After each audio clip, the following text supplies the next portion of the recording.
ملائكته يصلون على النبي يا أيها الذين آمنوا صلوا عليه وسلموا تسليما اللهم صل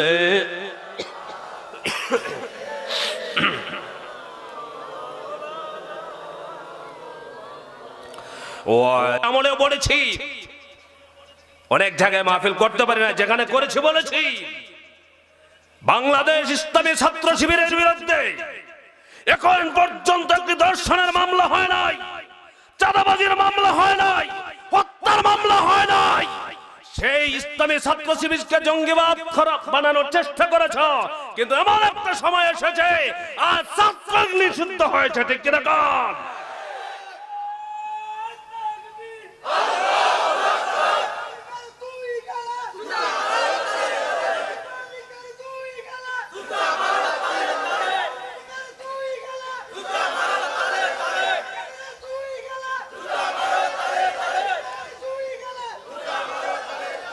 সম্মানিত ভাইরা, নীলফামারীর ভাইদের কাছকে বলছি,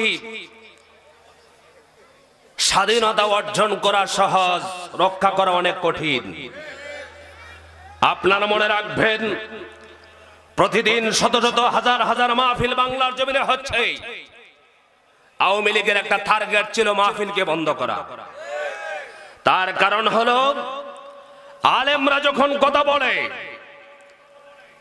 কোন নেতার কথা মানুষ এত মনোযোগ দিয়ে শোনে না। আর আলেমরা যখন কোরআন হাদিস দিয়ে কথা বলে, জুলুম অত্যাচার দুঃশাসনের বিরুদ্ধে, তখনই তার গদির 12টা বাজবে, সেটা আওয়ামী লীগ জানতো। সেই জন্য সবচাইতে অত্যাচারের স্টিম রোলার চালিয়েছিল ওলামায়ে কেরামের উপরে। মাহফিলগুলো বন্ধ করেছিল, বন্ধ করে দেওয়ার জন্য চেষ্টা করেছিল, আলেমদের তালিকা করেছিল। সম্মানিত ভাইরা, আজকে আমরা এই মাহফিল থেকে উঁচু আওয়াজে জানাতে চাই, বাংলাদেশে কি আওয়ামী লীগ রাজনীতি করে আমাদের দেশে কি শাসন করার ক্ষমতা আমরা দিতে চাই? কারা কারা দিতে চাই না, তারা হাত আল্লাহ পাককে দেখায় দেয়।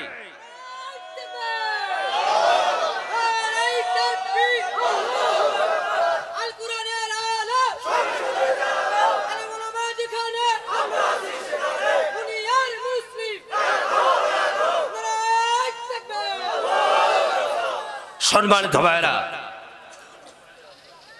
আওয়ামী লীগ আর আমাদেরকে শাসন করবে সেটা আমরা চাই না, ঠিক কিনা? কারণ এখন শাসন করবে ইসলামপন্থীরা, ঠিক কিনা বলেন?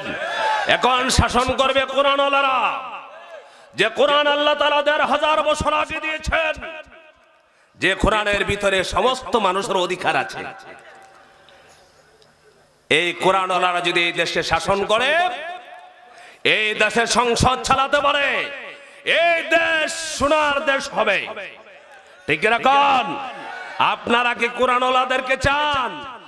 আপনারা কি চান শুধু মসজিদ মাদ্রাসায় চান, না সংসদেও চান? কারা কারা সংসদের আলেমদেরকে চান? হাত করে দেখায় আদান।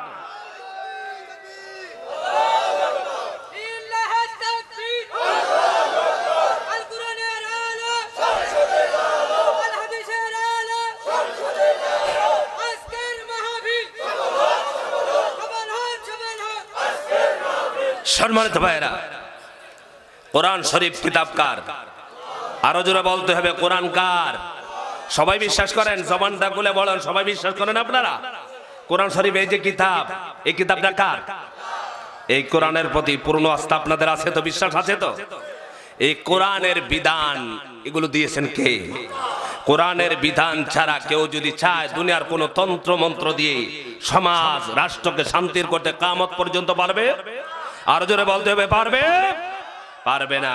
সম্মানিত ভাইরা, সেই জন্য বাংলাদেশে সবচাইতে যে দলটাকে নিষ্পেষিত করার জন্য পায়তারা করেছিল আওয়ামী লীগ, সেই দলটির নাম কি? আরো জোরে বলতে হবে, সেই দলটির নাম জামাত ইসলাম। কারণ জামাত ইসলামের সদস্যরা সদস্য হয়েছেন, মন্ত্রী হয়েছেন, কিন্তু তাদেরকে টর্চ লাইট দিয়ে খুঁজেও একটি দুর্নীতি পায় নাই। আর তারা 16 বছরে বাংলাদেশের অসংখ্য টাকা, কোটি কোটি, হাজার হাজার কোটি টাকা বাংলাদেশ থেকে চুরি করে, ডাকাত করে বিদেশ পাচার করেছে। আর এই চুরেরাই আমাদেরকে শাসন করেছিল, এই চুরেরাই আমাদের মাহফিলকে বন্ধ করেছিল। ঠিক কিনা বলেন? এই চোরেরাদেরকে আর আমরা দেখতে চাই না। সম্মানিত ভাইরা, সেই জন্য আমরা নির্যাতনের শিকার হয়েছি, এটা নতুন কিছু নয়। মুসলমানদেরকে নির্যাতন যুগ যুগ ধরে এসেছে। মুসলমানেরা তাদের জীবন দিতে পারে, ঈমান ছাড়তে পারে না। ঠিক কিনা বলেন? সবচেয়ে দামি জিনিসের নাম কি বলেন? ঈমান। জোরে বলেন নাম। সম্মানিত ভাইরা, সেই জন্য আল্লাহ রাব্বুল আলামিন কুরআনুল কারীমের ভিতরে ঈমানদারদের ব্যাপারে বলেছেন, যারা ঈমান আনে, নেক আমল করলো, ভালো আমল করলো, তাদেরকে আল্লাহ পাক কি দিবেন? আল্লাহ পাক বলছেন, ইন্নাল্লাযীনা আমানু ওয়া আমিলুস সলিহাতি কানাত লাহুম জান্নাতুল ফিরদাউসি নুজুলা। আপনারা বলেন, যারা ইসলামী দল করে এরা ঈমানদার না বেঈমান? আরো জোরে বলতে হবে, ঈমান আছে না নাই? আমার ভাইরা, 5 ওয়াক্ত নামাজি যে দলের ভিতরে সদস্য হলে পরে নামাজ পড়তে হয়। নামাজ শুধু পড়তে হয় না, কত ওয়াক্ত নামাজ আদায় করেছেন, কতটুকু কুরআনুল কারীম তেলাওয়াত করেছেন, কতটুকু তাফসীর পড়েছেন, সব কিছু ডায়েরির মধ্যে লিপিবদ্ধ করতে হয় কিনা কোন? আমার ভাইরা, সেই দলের কর্মীর যারা হলো তারা ঈমানদার, এতে কোনো সন্দেহ? আরো জোরে বলেন, সন্দেহ আছে? যেন 5 ওয়াক্ত নামাজ পড়ে, আল্লাযীনা ইউমিনুনা বিল গায়ব ওয়া ইউকিমুনাস সালাত, আল্লাহর প্রতি বিশ্বাসের পরে জায়গায় হলো নামাজ। জোরে বলেন ঠিক কি না? আমরা যারা সমর্থন করি, যারা এই দলের সাথে সম্পৃক্ততা আছে, তারা কখনো নামাজ ছাড়ে না। নামাজ শুধু ছাড়ে না নয়, তাদের রিপোর্ট বইয়ের ভিতরে নামাজ কত জামাতে আদায় হচ্ছে সেটা লেখা আছে না নাই? আরো জোরে বলতে হবে, আছে না নাই? নামাজ। আমার সম্মানিত ভাইরা, সেই জন্য ঈমানদারদের ব্যাপারে আল্লাহ তাআলা বলছেন, নিশ্চয় যারা ঈমান আনলো, নেক আমল করলো, ভালো আমল করলো, তাদেরকে আল্লাহ পাক কোথায় জায়গা দিবেন?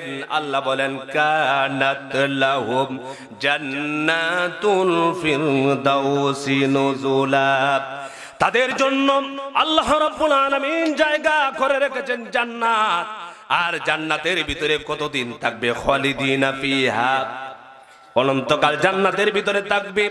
লা ইয়াবগুনা আনহা হিওয়ালা, এই জান্নাত থেকে জান্নাতি মানুষেরা কখনো বের হওয়ার জন্য আকাঙ্ক্ষা পোষণ করবে না।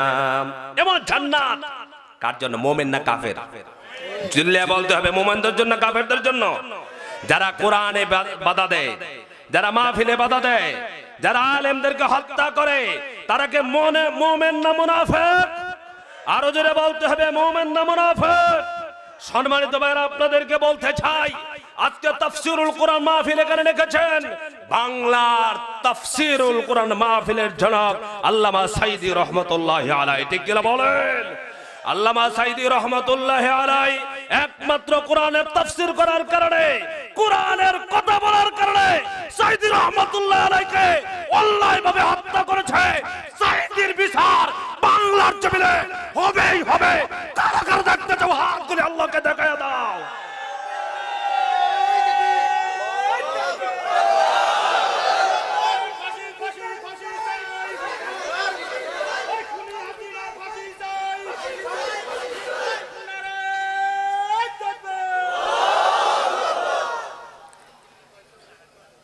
পরিকল্পিত ভাবে কোরআনের পাখিকে হত্যা করা হয়েছে। ঠিক কিনা বলেন? আরো জোরে বলেন ঠিক কিনা? কিন্তু আল্লামা সাঈদী রহমাতুল্লাহি আলাইহি তিনি জানতেন তাকে হত্যা করা হতে পারে। বড় বড় অফার দেওয়া হয়েছে, জেলখানার ভিতরে অফার দেওয়া হয়েছে, সাঈদী তুমি একবার মাথা নত করো, তোমাকে বড় কিছু দেওয়া হবে। সাইদি রহমতুল্লাহ আলাইহি এক সেকেন্ডের জন্য বাতিলের সামনে, তাগুতের সামনে মাথা নত করে নাই। সাইদির অনুসারীরা জীবন দিয়েছে, আরো দিবে। এক সেকেন্ডের জন্য মাথা নত করা হবে না, ঠিক কিনা বলো? আগেও বলেছি, এখনো বলছি, ভবিষ্যতেও বলবো ইনশাআল্লাহ। সম্মানিত ভাইরা, আপনারা মনে করবেন না স্বাধীন হয়ে গেছেন, আপনারা মনে করেন স্বাধীন হয়ে গেছেন। এখনো তাদের দোসররা, পেতাত্তারা বাংলাদেশে আছে না নাই? জোরে বলতে হবে, আছে না নাই? আমরা যদি ওয়াতাসিমু বিহাবলিল্লাহি জামিআন ওয়ালা তাফাররাকু, আমরা যদি ঐক্যবদ্ধভাবে আল্লাহর রশিকে না ধরতে পারি, এক না থাকতে পারি, তাহলে আবার অন্ধকার নেমে আসতে পারে, ঠিক কিনা বলেন? সেই জন্য সম্মানিত ভাইরা, আমাদের পরিচয় হলো আমরা মুমিন, ইমানদার। ইমানদার কাকে ভয় পায়? চিল্লিয়ে বলেন না, কাকে ভয় পায়? আল্লাহ ছাড়া কাউকে ভয় পায়? আমরা তো দেশ ছেড়ে পালাই নাই, ঠিক কিনা বলেন? মামলা দিয়েছে, হামলা করেছে, ঘর ছাড়া করেছে, বাড়ি ছাড়া করেছে, কিন্তু এরপরেও ইসলামী আন্দোলনের কর্মীরা দেশ থেকে পালায় না।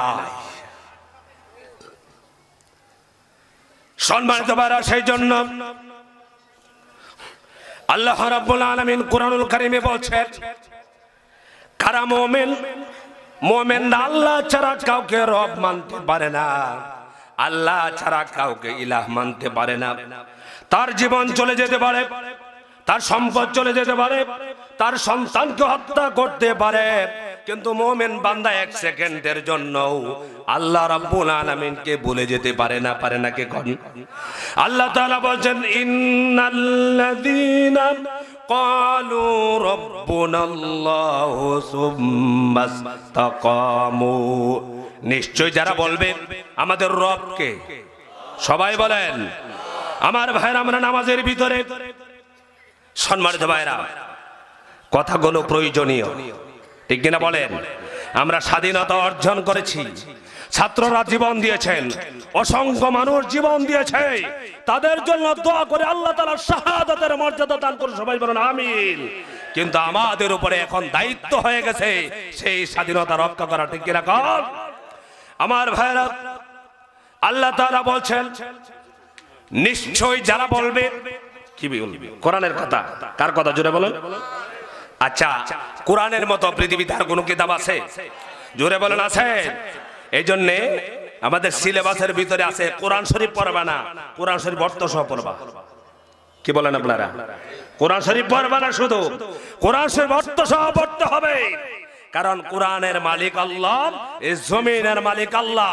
কোরআনের অর্থ সহ পড়লে পরে বুঝবে আল্লাহর জমিনে একমাত্র আইন চলবে কার? আরো জোরে বলতে হবে, আইন চলবে কার? আপনারা কি আল্লাহর আইন চান? কথা কয় না, সবাই তো বলেন আল্লাহর আইন কি চান? সৎলোকের শাসন কি চান? সৎলোকের শাসন চাই, আল্লাহর আইন চাই, এই স্লোগানটা বন্ধ করে দিয়েছিল, ঠিক কিনা বলেন?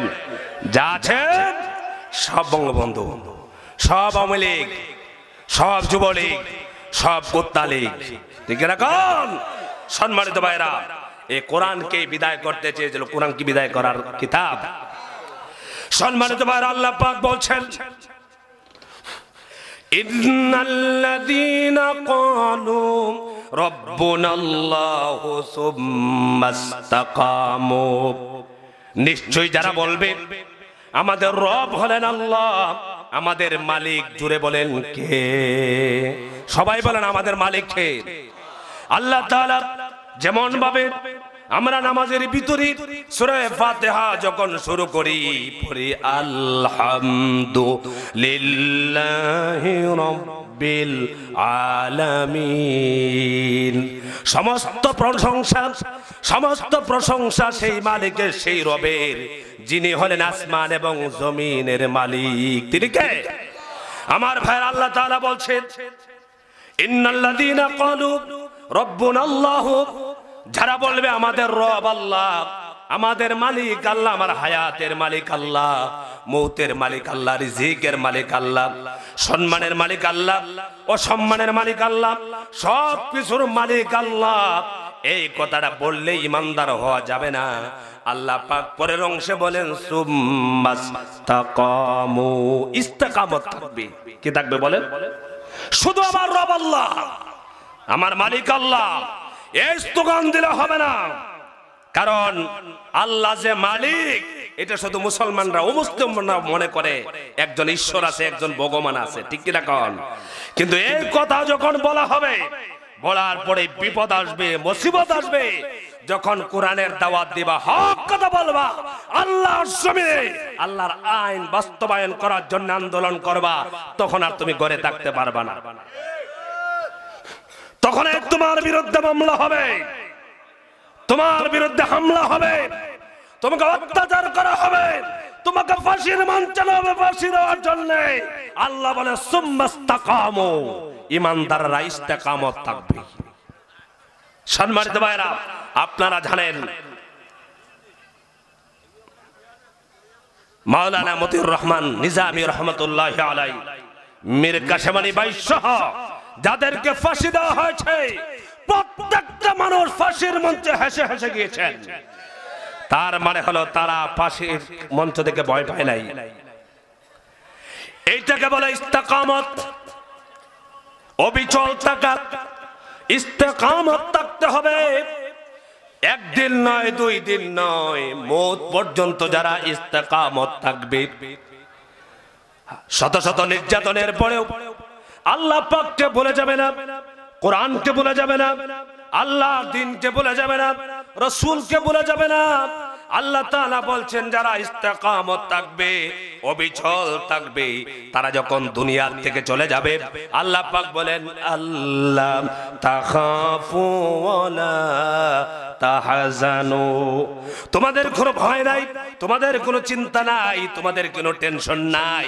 সম্মানিত ভাইরা বলেন তো দেখি, যারা ঈমানদার তাদের কোনো ভয় আছে নাকি? আরো জোরে বলেন, কোনো ভয় আছে নাকি? কোনো টেনশন আছে নাকি? কারণ আমরা একটাই জানি, আমরা যদি এই দুনিয়াতে থাকি গাজী হয়ে থাকবো, আর যদি ইসলামের জন্য, কোরআনের জন্য, দ্বীনের জন্য আমার জীবনটা চলে যায়, আল্লাহ রাব্বুল আলামিন আমাকে শাহাদাতের মওত দিয়া দিবেন। সম্মানিত ভাইরা, এই জন্য সবচাইতে বড় জিনিসের নাম হলো ঈমান। ঈমান আছে, সব আছে, ঈমান নাই কিচ্ছু নাই। এই মুনাফিকরা নামাজ পড়েছে, ঈদের নামাজ পড়েছে, কুরবানি দিয়েছে, জানাজা পড়েছে, সব ঠিক আছে, কিন্তু কোরআন দেখতে পারে নাই। আল্লাহ পাক বলছেন ইন্নাল্লাযীনা কাযযাবু বিআয়াতিনা ওয়াস্তাকবারু আনহা লা তুফাত্তাহু লাহুম আবওয়াবুস সামাই ওয়া লা ইয়াদখুলুনাল জান্নাতা হাত্তা ইয়ালিজাল জামালু ফি সাম্মিল খিয়াত।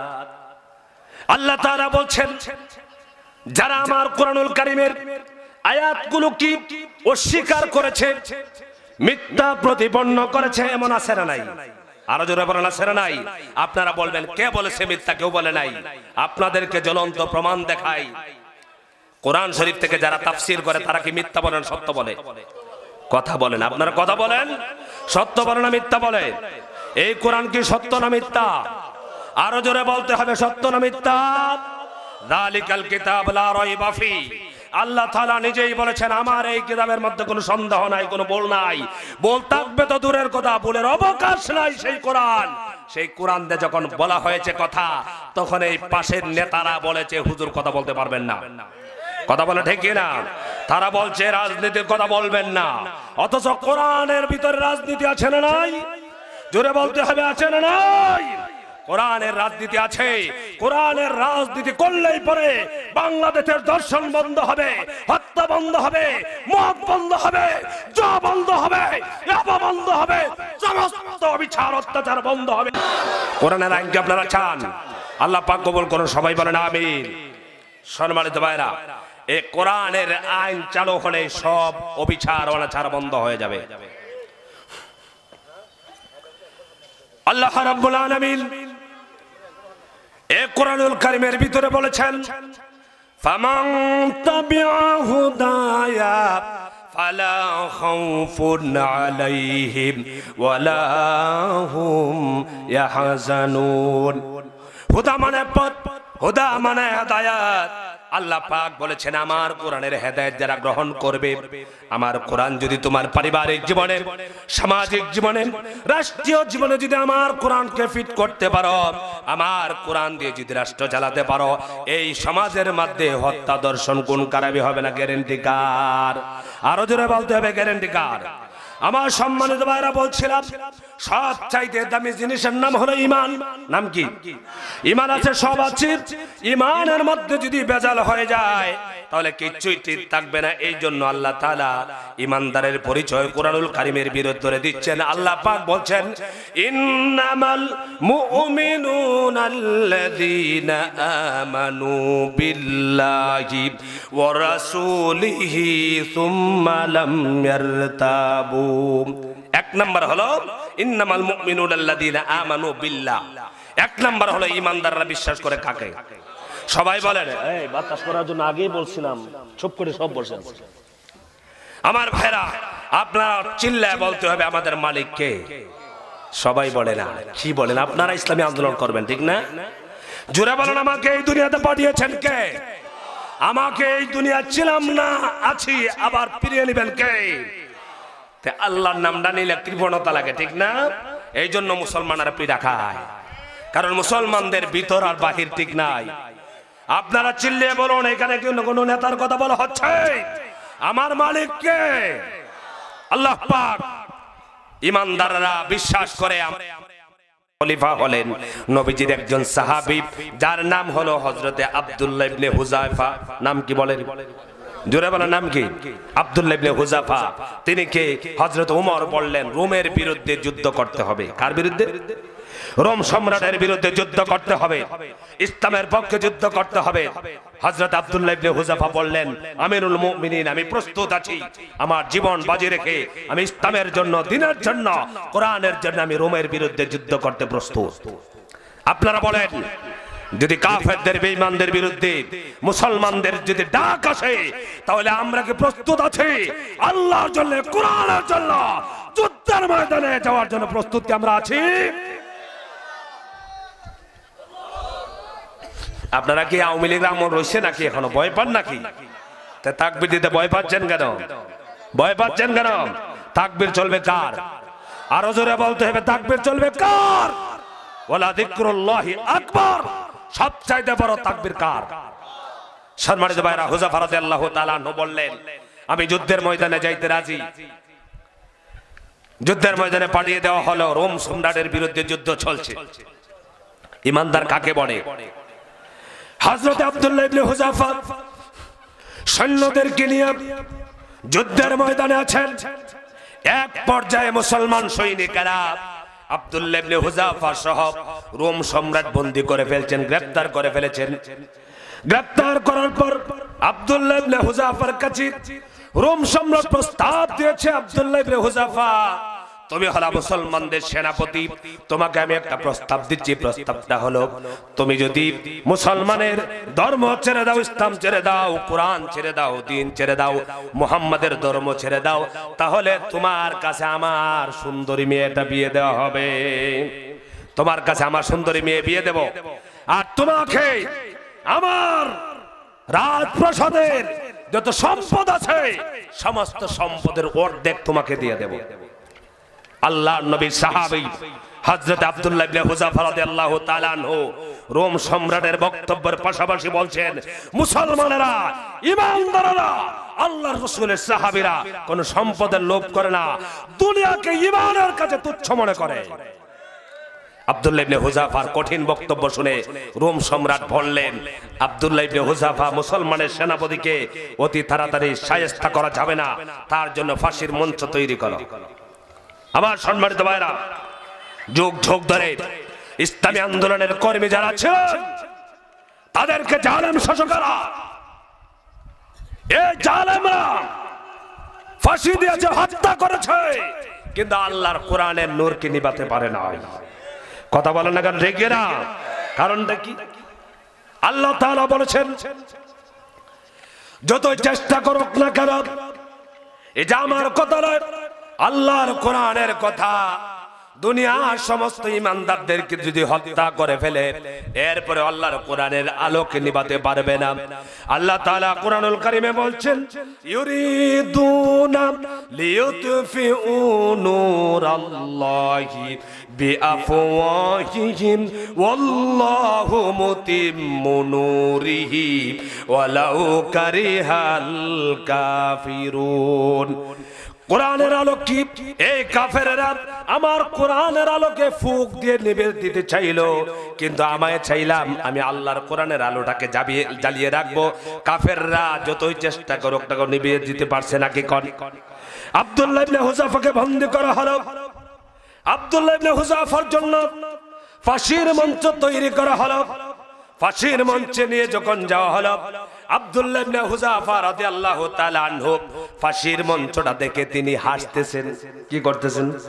আরো জোরে বলতে হবে, হাসতেছেন। এবার রোম সম্রাট চিন্তা করলো মুসলমান সৈনিক ভয় পাচ্ছে না, হাসতেছে, ঠাট্টা করতেছে, বিদ্রুপ করতেছে।